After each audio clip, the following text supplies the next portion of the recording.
This is the Truth Network. Hidden treasures of the Song of Songs, which is Solomon's.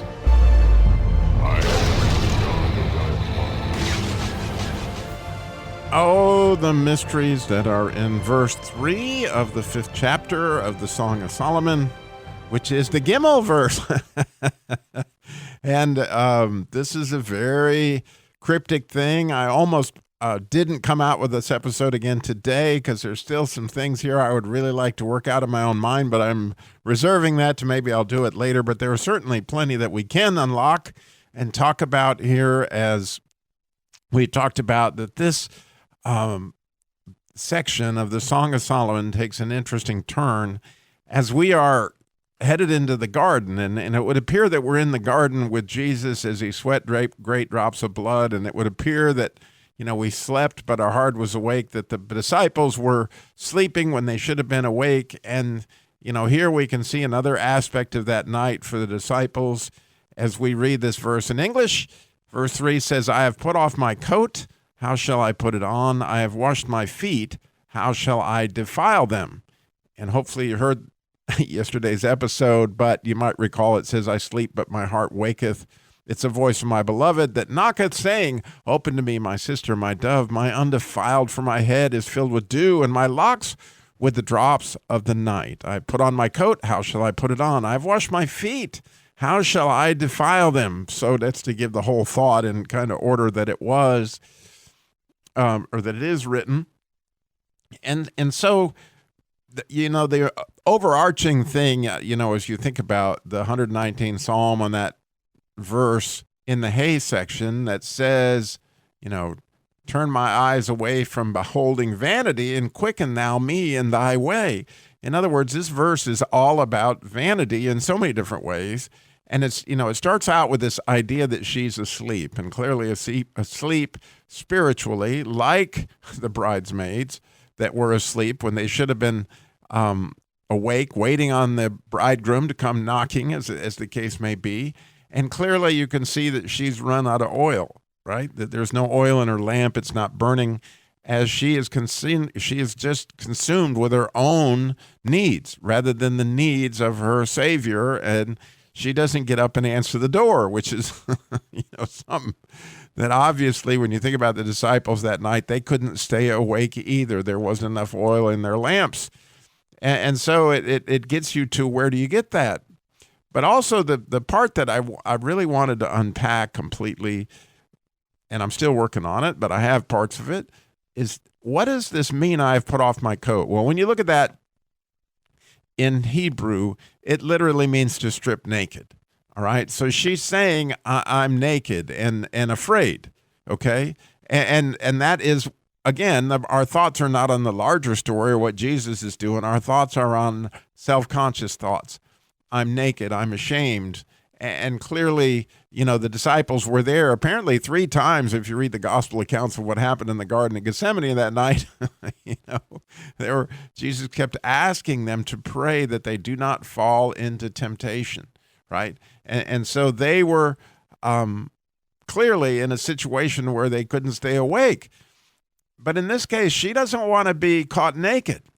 And how many times in our lives are we afraid to go out on ministry or do whatever else because people are going to see how naked we really are.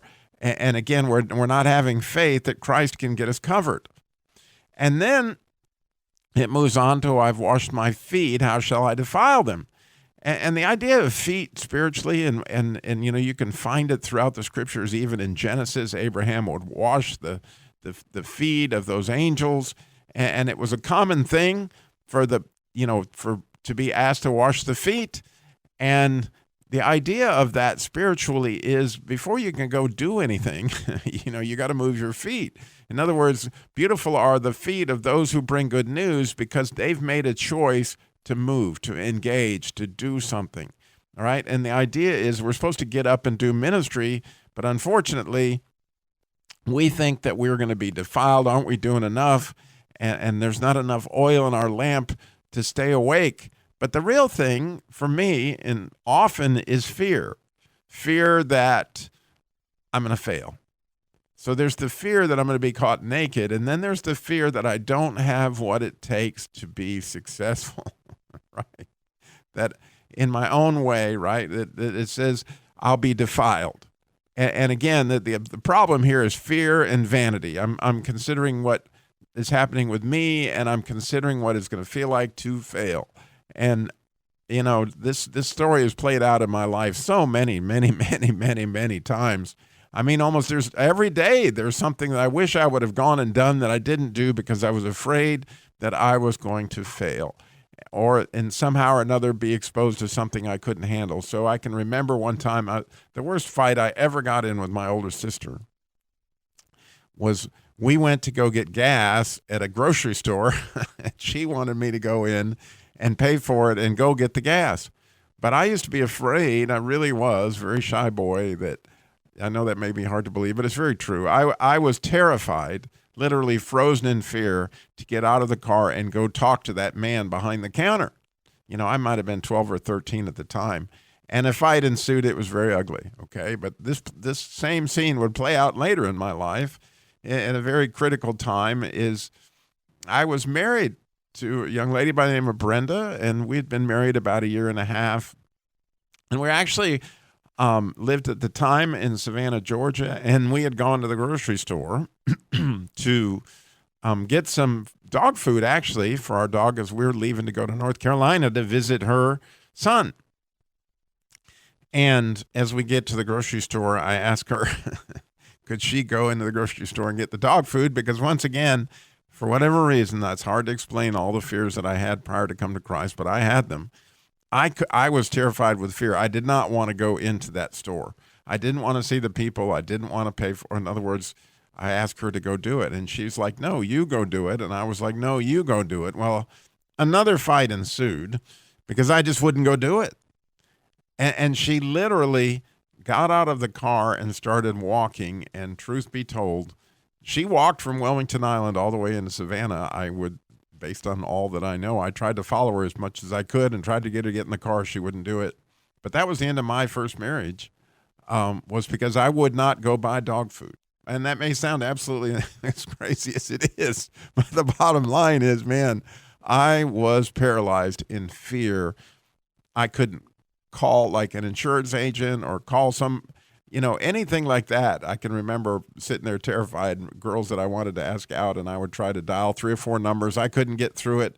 In other words, how many times I don't know if it's a failure or fear of being exposed. It's all these things that I think this bride is feeling this right this minute, which is, I don't want to be exposed, and I don't want to fail, and I don't want to risk. Essentially is where this comes down to. Like, you've got these talents and you're supposed to use them, but you're afraid to risk, being exposed, afraid to risk the failure. And there it is, right? It is that it just is a risky thing to be exposed. And so, I'm so grateful that Jesus' blood covers us so that we will never be exposed.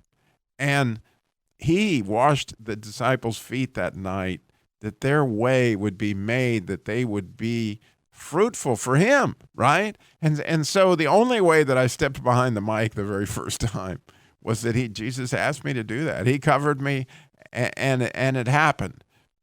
I still can't believe that it did, because, really, Robbie Dilmore on the radio after all the fears that I had when I was a younger person. But oh my goodness, if you walk in faith with him, he not only covers you in his blood, but he washes your feet so that you can go forth, not worried that anybody that you might fail, because if you're doing what he asked you to do, you can't fail. Thanks for listening.